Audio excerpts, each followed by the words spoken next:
belakang nggak cerewet.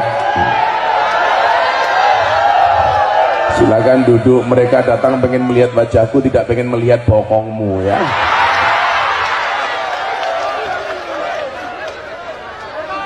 Di saat rame-ramenya virus corona, saya harus berangkat karena saya ada janji pengajian di Taiwan dan di Hong Kong. Ternyata begitu sampai Taiwan dan Hong Kong, alhamdulillah baik-baik saja. Dan Anda tahu virus corona itu asal muasalnya dari mana? Dari kota Wuhan, Cina.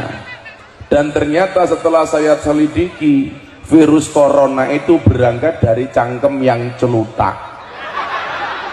Kenapa saya katakan berangkat dari cangkem yang celutak? Hewan yang seharusnya tidak dikonsumsi, dikonsumsi. Makanya kenapa kemudian dalam Al-Maidah 27 itu soal makanan diatur. Apa yang boleh dimakan, apa yang tidak boleh dimakan. Ketika Allah memperbolehkan untuk memakan, berarti ada kebaikan. Tetapi ketika Allah melarang, pasti ada keburukan. Ini virus berangkat dari cangkem geragas. Jelas hewan-hewan yang tidak boleh dimakan, dimakan, dikonsumsi. Apa? Sop kelelawar. Kalau di Indonesia namanya sop codot. Kalau pemilu namanya sop kampret. Makan kodok, dimakan, disop. Akhirnya apa yang terjadi? Kampret dimakan, cebong dimakan. Maka terjadi transfer virus dari hewan kepada manusia. Maka disitulah kemudian dibutuhkan agama. Dalam bahasa Sanskerta, A itu tidak, agama rusak. Orang yang punya agama insya Allah hidupnya tidak rusak. Amin. Jadi Banser punya agama insya Allah hidupnya tidak rusak. Amin. Saya besok masuk surga dikawal oleh Banser. Banser itu kan tugasnya survei lokasi.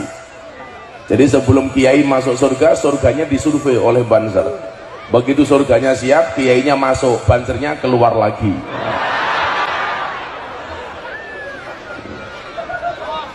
Anda jadi pejabat punya agama, insya Allah tidak akan rusak.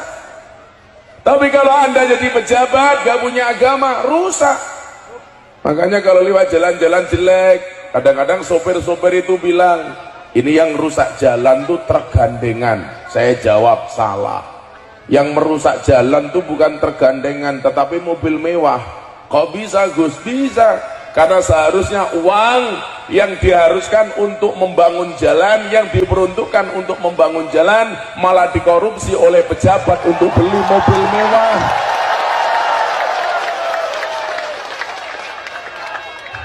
Betul? Maka itulah bedanya Ketapang dengan Jakarta. Kalau Ketapang itu banyak jalan berlubang, kalau Jakarta banyak lubang berjalan. Dan saya paling suka ngaji dengan lubang berjalan. Kita doakan pejabat kita selamat, amin.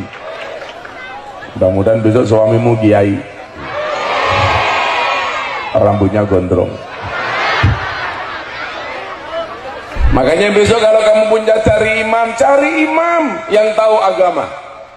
Kalau ada cowok gak ngerti agama, gak mau kenal dengan Allah, mendekati kamu, kamu tolak. Bagaimana? Allah saja ditinggalkan, apalagi kamu. Kan jelas.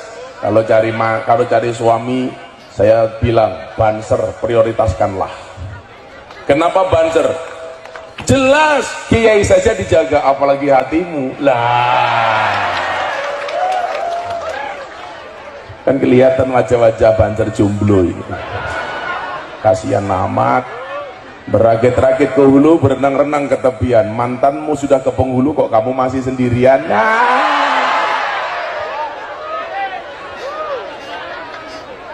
Kasihan amat. Maka disitulah fungsi agama, berfungsi sebagai apa? Controlling, untuk mengkontrol sistem kehidupan kita. Pemerintahan dikontrol oleh agama pasti baik. Dan ada 6 agama yang diakui oleh undang-undang. Semuanya berhak menjalankan agamanya dengan baik dan benar tanpa harus mendapatkan tekanan dari pihak manapun. Betul? Makanya ketika rame di media sosial hari ini perusakan musola dan masjid di Minahasa, saya sampaikan, saya nggak setuju orang rusak masjid. Saya nggak setuju kalau gereja dirusak. Saya nggak setuju kalau tempat-tempat ibadah lainnya dirusak, termasuk pura, apapun itu. Kenapa? Karena semua agama yang diakui oleh undang-undang dijamin oleh pemerintah untuk melaksanakan perintah ajaran agamanya tanpa mendapatkan tekanan dari pihak manapun. Betul? Sekarang kan lagi rame di Minahasa itu, ada masjid dirusak oleh oknum-oknum beragama lain. Alasannya tempat tersebut 90% orang non muslim. Di Jawa banyak orang yang di tempat itu muslim tapi ada gereja, nggak ada masalah. Kenapa? Karena sudah diakui oleh undang-undang. Maka fungsi agama itu untuk kontrol. Supaya apa? Kita tidak kebablasan. Makanya kenapa saya masuk ke tempat-tempat hiburan malam, ke lokalisasi, ke kafe, ke diskotik. Jelas itu adalah pengajian paling menyenangkan sedunia. Kenapa? Ngajinya berpahala, matanya bervitamin. Saya ngaji wayu-wayu. Beda ning kono tuwa-tuwa. Kenapa? Karena pada dasarnya mereka juga butuh agama. Mereka juga butuh Allah. Makanya begitu saya ngaji di kafe kemudian menjadi rame, orang mengatakan itu nggak pantas pengajian di tempat-tempat maksiat. Saya jawab, lebih baik tempat maksiat untuk pengajian daripada tempat pengajian untuk maksiat. Apakah ada tempat pengajian untuk maksiat? Banyak. Kejadian pengajian saya yang dihadiri puluhan ribu orang, banyak yang kehilangan dompet dan HP. Copet itu goblok ya. Gobloknya copet di mana? Yang dicopet kok cuman dompetnya. Ketahuan digebuki kepalanya. Saya ini juga copet di diskotik, di dunia malam, di tempat lokalisasi. Tapi yang saya copet bukan dompetnya, hatinya. Kalau hatinya sudah kecopet, jangankan dompet-dompet lainnya pun pasti diberikannya. Wah, iya. Sok tabeh, los rarewel. Sing dicopet kok dompete, goblok. Atine. Itulah kemudian kenapa Deddy Corbuzier tuh akhirnya mau masuk Islam. Saya copet akal dan hatinya. Ini kan manusia super cerdas, lulusan S3, gelarnya PhD, filosofi doktor. Saking cerdasnya Deddy Corbuzier, rambut pun tidak berani tumbuh di kepalanya. Makanya dia paling marah kalau ditawari bintang iklan sampo. Susah apa yang mau disampaikan. Kalau saya kemarin ditawari jadi bintang iklan kopi, gara-gara saya kalau pengajian sering ngopi, tapi saya tolak karena iklan kopi semuanya bohong. Kopi kapal api, dibuka kopinya nggak ada kapalnya, kan bohong Pak. Kopi susu, dibuka kopinya nggak ada susunya. Iklan itu yang jujur cuma satu, sarung gajah duduk, dibuka sarungnya ada belalainya lah.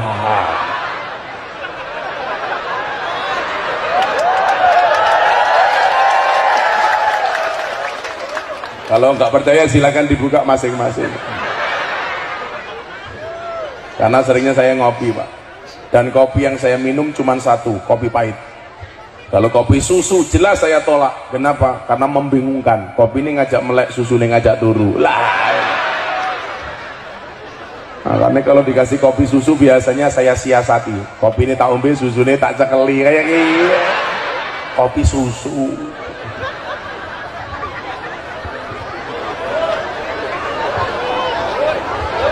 Shallu ala Nabi Muhammad. Mereka juga butuh agama sama dengan kita. Maka satu saat ketika saya pengajian di kafe, ada segerombolan orang Pak yang sok suci. Pengajian kita dibubarkan. Membubarkannya pun pakai teriakan takbir Allahu Akbar. Jadi Allahu Akbar untuk membubarkan pengajian saya di kafe. Kejadiannya sesaat sebelum saya datang. Begitu mbak-mbaknya sudah ngumpul, mereka siap-siap mau pengajian, tahu-tahu gerombolan ini datang. Kafenya diserang, botol dibanting dan lain sebagainya, sehingga mbak-mbak ini trauma untuk datang pengajian. Waktu itu saya jawab, kalimat takbir yang suci digunakan untuk membubarkan pengajian. Hebatnya di mana? Kalau dulu zaman Mbah Hasyim Asy'ari ketika resolusi jihad Allahu Akbar, santri semangat untuk membunuh penjajah. Sekarang kalimat takbir banyak disalahkan. Kalimat takbir bulan Ramadan untuk nutup rumah makan. Tutup rumah makannya Allahu Akbar. Ada pengajian di kafe dibubarkan pakai kalimat takbir. Aneh, kalimat suci untuk pembubaran pengajian. Pengajian saya di Cianjur, Jawa Barat dihadiri 15.000 orang, dibubarkan dengan kalimat takbir. Takbir Allahu Akbar. Langsung saya jawab, Sami Allahu liman hamidah. Supirku melu jawab, Rabbana walakal hamd. Malah kaya wong salat. Akhirnya waktu itu sama wartawan saya bilang, kenapa Gus Miftah tetap ngeyel pengajian di tempat seperti itu? Karena pada dasarnya mereka juga butuh Allah. Kita itu sering menjadi hakim bagi kesalahan orang lain dan menjadi jaksa bagi kesalahan kita. Kalau ada orang berbuat salah, kita vonis. Tetapi kalau kita berbuat salah, kita bela. Hakim bagi kesalahan orang lain dan jaksa bagi kesalahan kita sendiri. Maka saya sampaikan, apakah mereka tidak butuh Allah? Butuh. Makanya kenapa saya sering ngopeni anak-anak pemabuk, lokalisasi, mbak-mbak PSK, WTS, lonte, begenggek, telembok. Karena mereka juga butuh Allah.